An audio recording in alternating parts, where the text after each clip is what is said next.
శాసనసభలో పరిశ్రమలు పెట్టుబడులు అంశంపై అధికార విపక్షాల మధ్య వాడివేడి చర్చ చోటు చేసుకుంది. ప్రశ్నోత్తరాలు ప్రారంభమైన వెంటనే పెట్టుబడుల విషయంలో ప్రభుత్వం తప్పుదో పట్టిస్తోందంటూ వైకాపా సభ్యుడు పీఎస్సీ చైర్మన్ బుగ్గన రాజేంద్రనాథ్ రెడ్డి అడిగిన ప్రశ్నకు మంత్రి యనమల సమాధానమిచ్చారు.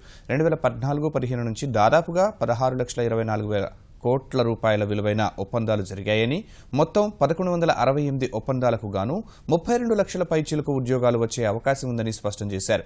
ముఖ్యమంత్రి ఒక మాట, ఆర్థిక మంత్రి మరో మాట చెబుతూ ప్రజలను గందరగోళంలోకి నెడుతున్నారని వైకాపా సభ్యులు ఆరోపించారు. దీనికి సమాధానం ఇచ్చిన యనమల ఐఓసీ, ఓఎన్జీసీ, గెయిల్ లాంటి సంస్థలు దాదాపు 3 లక్షల కోట్లు పెట్టుబడులు పెట్టేందుకు సిద్ధమవుతున్నాయని చెప్పారు.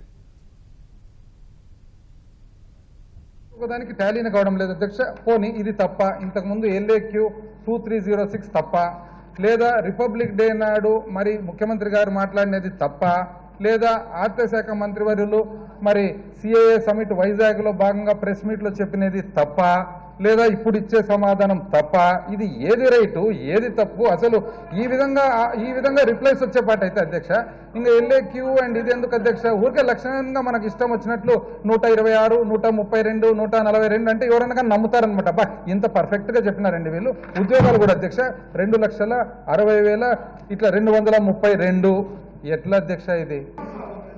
15 లక్షల కోట్ల పైన మనకి ఇప్పటికి 2 సమ్మిట్లో.